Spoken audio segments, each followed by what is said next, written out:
Principal Secretaries, Ministry of Education, Senior Ministry of Education officials, our development partners, distinguished guests, ladies and gentlemen. It is a great privilege for me to represent His Excellency the President, Dr. William Ruto, in officially launching this Presidential Working Party on educational reforms. I am well aware that this distinguished assembly has brought together eminent professionals, high achievers, impactful citizens and public servants with substantial track records in matters to do with education, training, and skills development.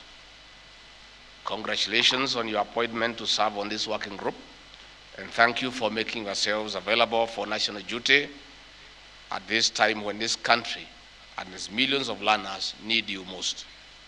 The terms of reference set out in the presidential instrument that created this team are clear and precise. Kenya Gazette Notice 11920 of 29 September 2022 makes it clear that the task before you is monumental and that your work shall go a long way in providing clarity on the many issues that have persistently plagued our education sector, obstructing the nation from commitment to educate and empower its citizens effectively, efficiently, and in a sustainable manner.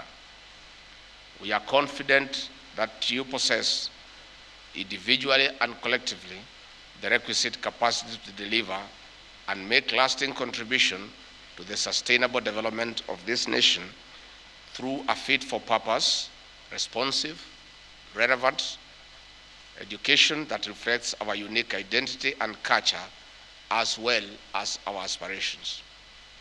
Many stakeholders have expressed concern that they may have been left out in the constitution of this working group.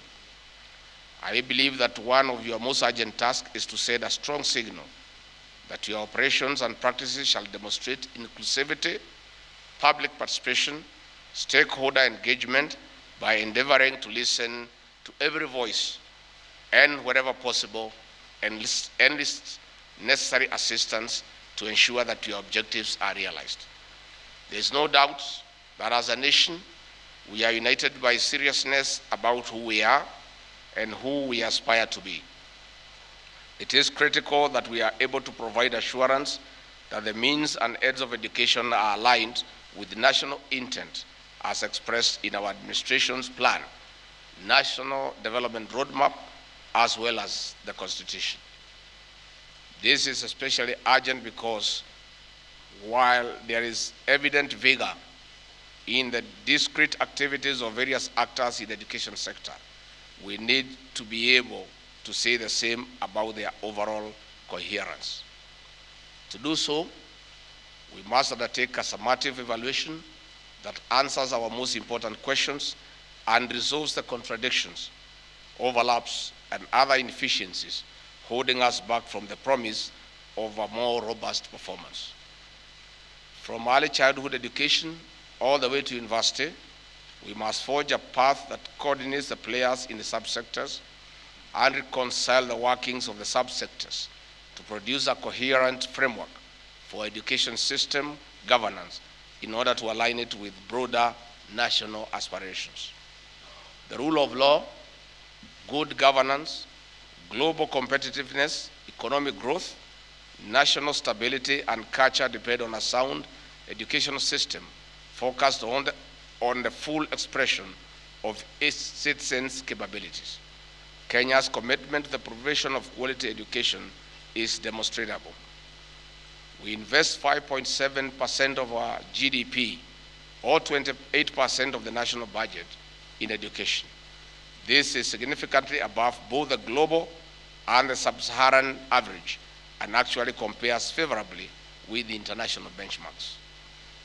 The big issue we have to resolve relates to quality and equity in general, and especially as it relates to access in arid and semi-arid regions, informal settlements, and areas affected by high incidence of poverty.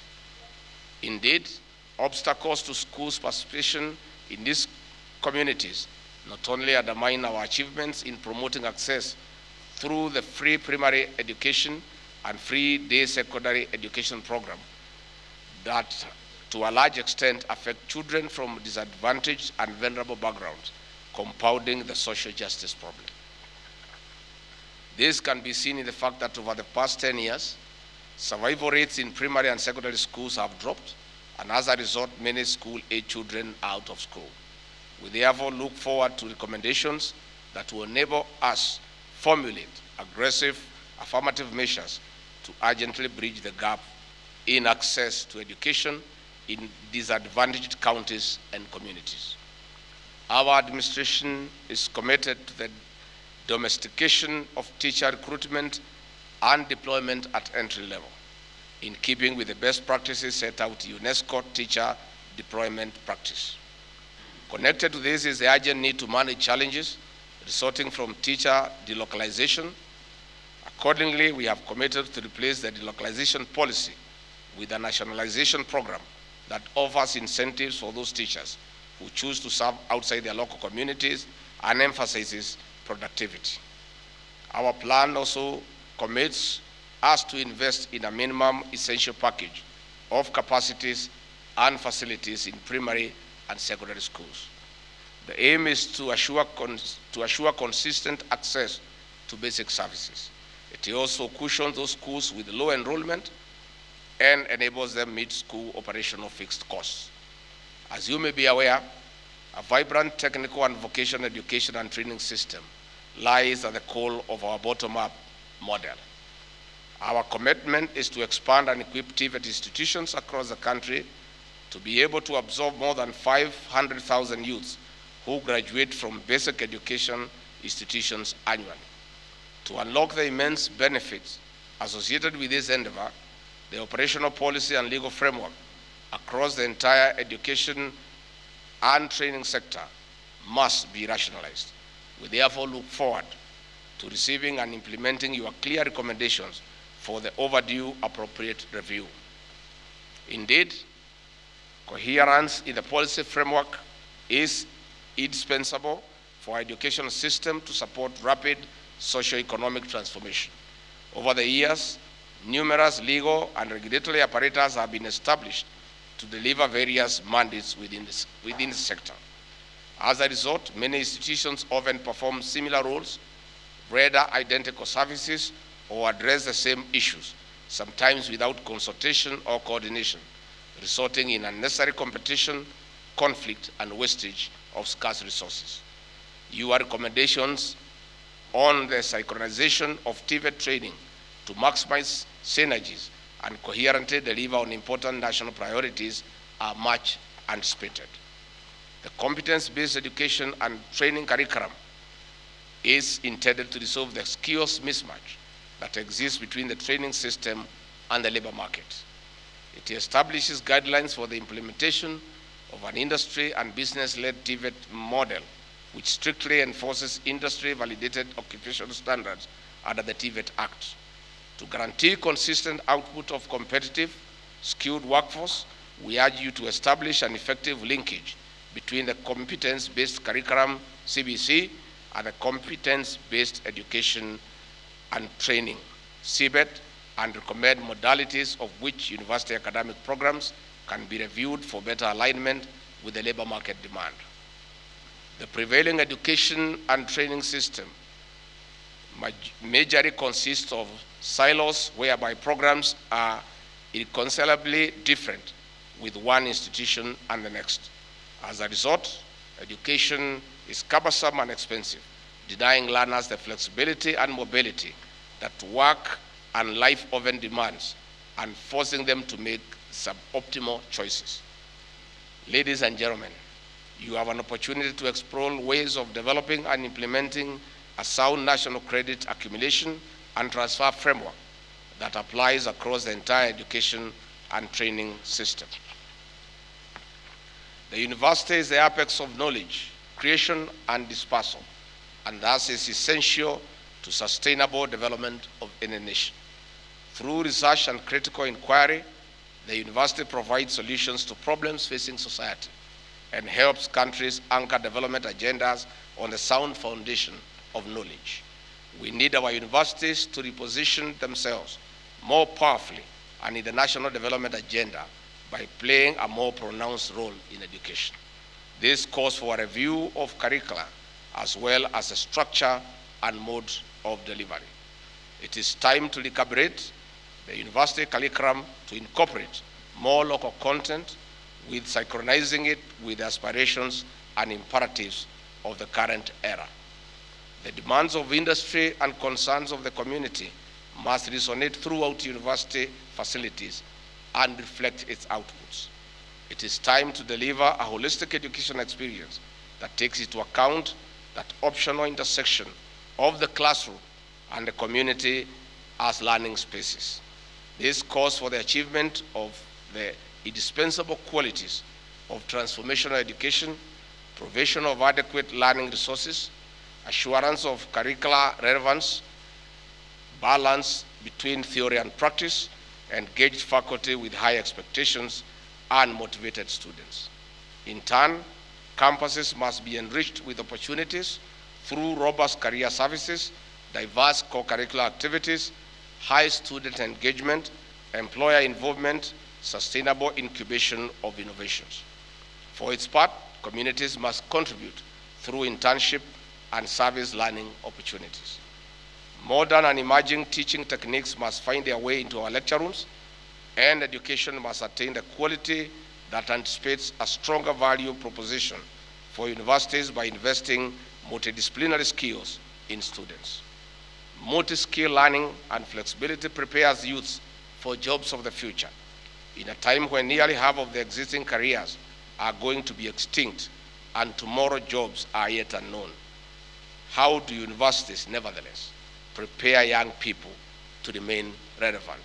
That is the question of the day. This question this working group must grapple with.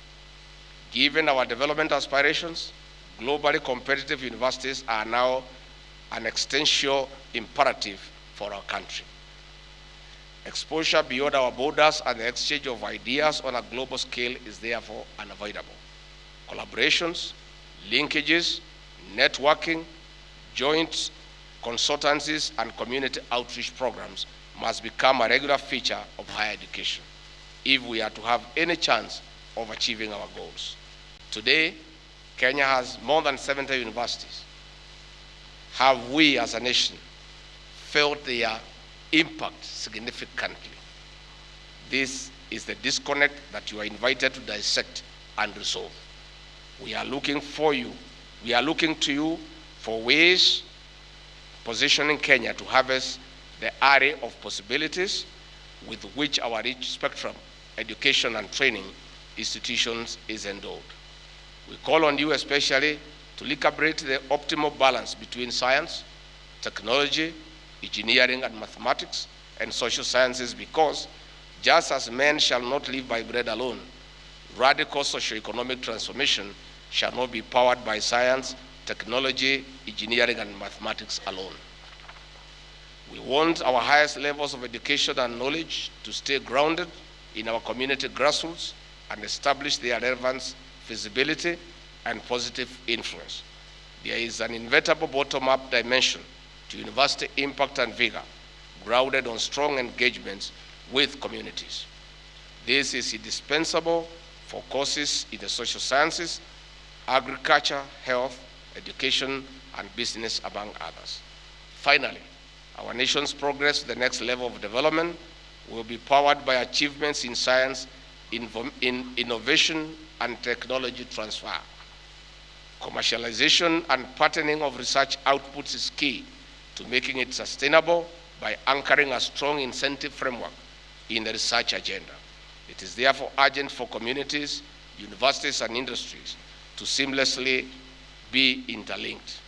Universities that demonstrate a high index of effective interlinkage will be more competitive and able to unlock the next frontier of sustainability through increased student enrollment and funding. Your terms of reference are self-explanatory. Your capabilities are above reproach. Your commitment is beyond question. It is now your turn to get to work and demonstrate to Kenya what promise lies within reach, waiting to be unlocked through appropriate educational sector reforms. Your recommendations are highly awaited, and none more so than those touching on the CBC, which every household anticipates and which will touch on the future education of more than 8 million learners. This is a heavy mandate you have been called to bear. Nevertheless, we are confident that you are more than equal to the task. The government, led by His Excellency the President, looks forward to regular briefings on your progress towards your final report, whose contents are eagerly expected. I wish you good luck in this assignment, and may God bless you.